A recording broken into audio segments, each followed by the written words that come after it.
네, 반갑습니다. 광주광역시 북구갑의 조호섭입니다.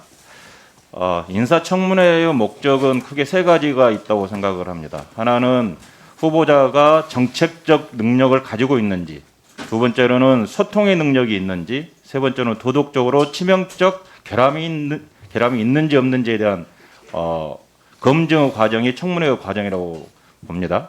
지금 후보자께서는 도덕적 문제에 있어서 두 가지 문제에 대해서 지금 지적을 받고 계십니다.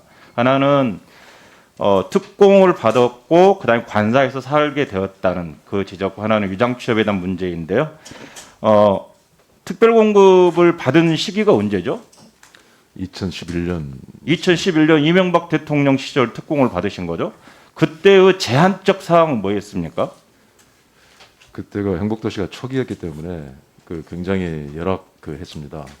그래서 이제 공무원들이 잘 내려가는데 주저하고 그래서 좀 그거를 이전을 굉장히 강하게 독려하던 그런 시기였습니다. 그래서 이명박 대통령 시절 특공을 받았고 전매 1년 제한만 있었고 1년 동안은 팔지 마라라는 것만 있었고 다른 건 전혀 없었던 거죠. 그렇습니다. 예. 예.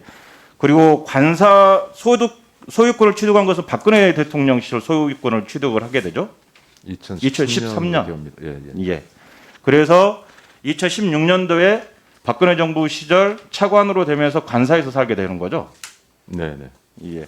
그에 대한 문제 있었고, 물론 여러 가지 상황들이 있지만 국민의 시각으로 봤을 때 부적절한 부분이다라고 지적받으실 수 있습니다.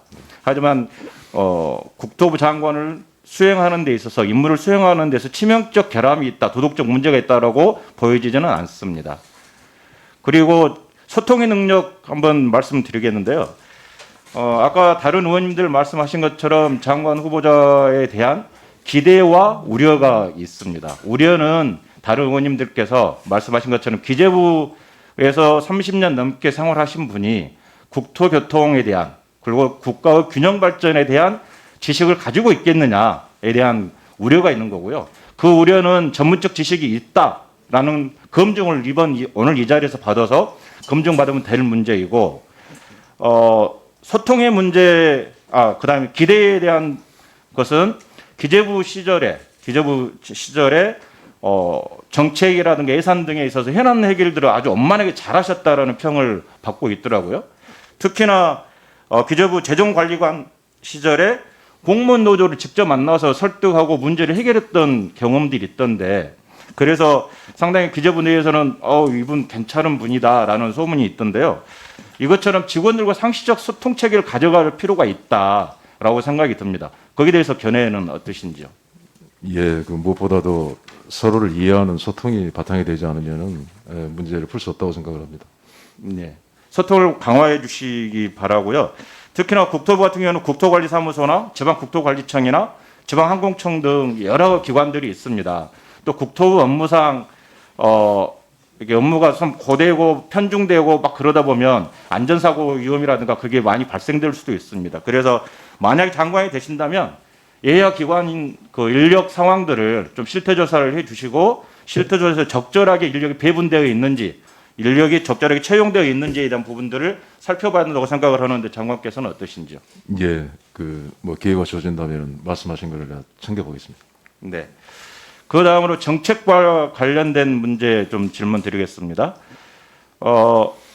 이사대책이 지금 공급대책으로 좀 추진해 나가야 하는데도 불구하고 지금 LH 사태가 터져서 시장에서 이거 이사대책이 그대로 실현될 수 있을까에 대한 우려가 있습니다.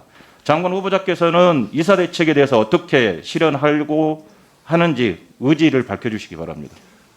예, 그동안의 공급 대책의 한계를 극복하고자 나온 것이 이번에 이사 대책이었고요. 특히 도심의 주택을 공급하는 상생의 개념에서 그런 중요한 취지를 갖고 있던 거고, LH 사태에 관련된 것은 확실하게 이번에 환부를 드러내고 새롭게 태어나야 되겠습니다만은 국민들에게 주택이 공급되는 그 계획도 차질 없이 진행이 돼야 된다. 그래서 발표된 주택 공급 대책은 철저히 그렇게 이행되도록 하겠습니다. 네.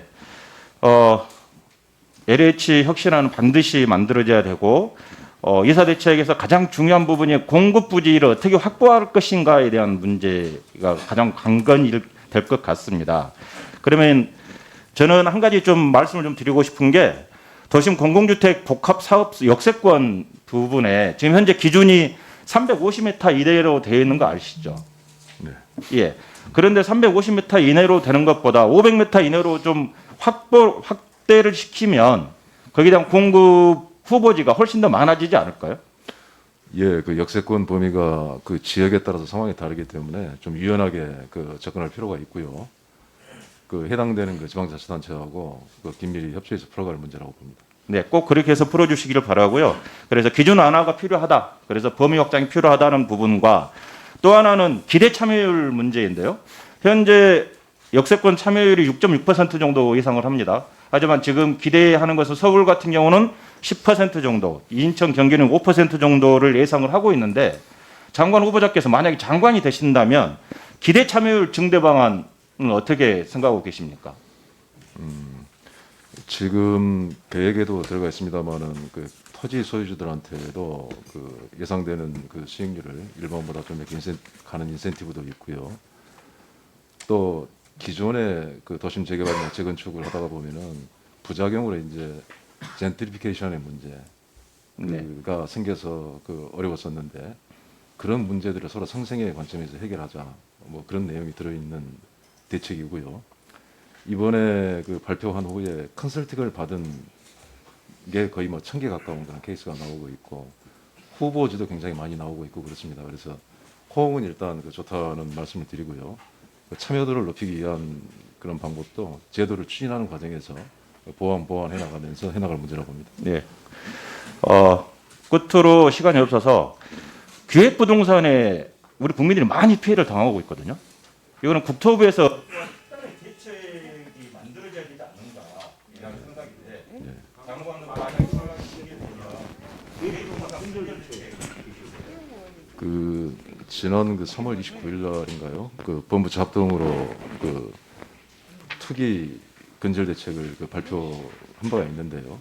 거기에 이제 기획부동산에 관련된 내용도 이미 이제 나와 있는 게 있고 그런 것들이 고쳐진 것도 있고 지금 법을 개정 중인 과정에 있는 것도 있는 걸로 알고 있습니다. 제가 이제 기회가 주어진다면은 그 문제를 뭐 어떻게 더 효과적으로 풀어갈 수 있는지에 대해서 깊은 고민을 해보겠습니다. 네, 수고하셨습니다. 다음은 송석준 의원님 질의하시겠습니다.